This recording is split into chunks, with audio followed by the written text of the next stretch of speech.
So when we looked at finite samples and we talked about that assumption of the expectation of u given x1, x2, all the way up to xk, and we talked about that failing, we kind of got this omitted variable bias that we talked about, right? We lost that unbiasedness as a property, and instead we got this omitted variable bias. We can think of the equivalent, but asymptotically. So let's say that the p-lim of our beta hat 1 approached the true value, let's just say, equals the true value plus this covariance of x and u and this variance of x. This is kind of what we wrote down before. And so the p-lim of beta hat 1 minus beta 1 equals just the covariance between x and u and the variance of x. If this doesn't equal 0, we're going to call this the asymptotic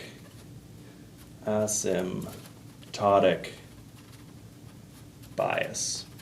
So this is the bias as n goes to infinity. So we can think of this just like we did with omitted variable bias. So for example, hopefully we'll be able to fit it in the whole board. For example, let's say that the true model had two x's in it, y equals beta 0 plus beta 1 x1 plus beta 2 x2 plus u. And let's say instead we estimate this underspecified model where we have y equals alpha 0 plus alpha 1 x1 plus u, or plus v I should say. Well, in this v is u plus the effect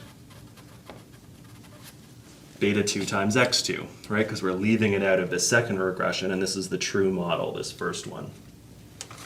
Well, if we estimated this second model, then the probability limit of our alpha 1 hat is going to be equal to the true effect of beta 1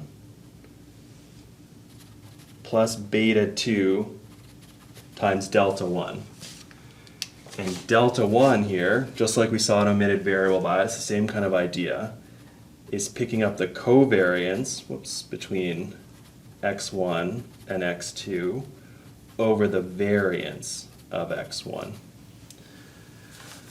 So the bias and the direction of the bias is going to depend on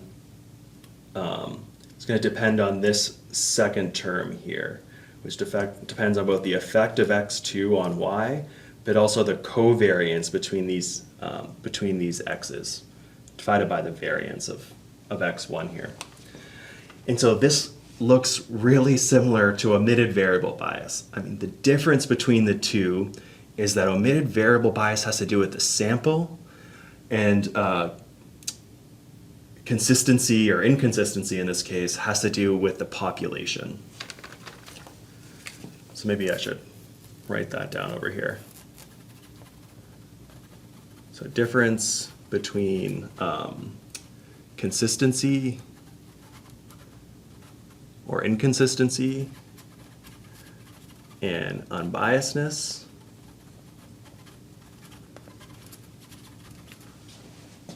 Consistency has to do with the population. It's about when n goes to infinity, so it's about as the sample size goes to infinity, so it's about the population, where unbiasedness is about the sample. Okay, so asymptotic bias is this term here.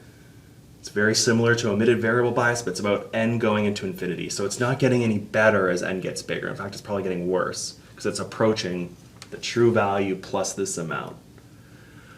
And if you're struggling to understand the difference between consistency and unbiasedness, unbiasedness has to do with the sample. Consistency has to do with the population.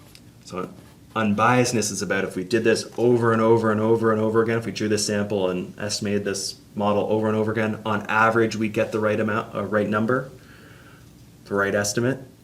Consistency is about, instead of doing it over and over and over again, we just do it as n goes to infinity. So the sample is getting bigger and bigger, so it's about the population.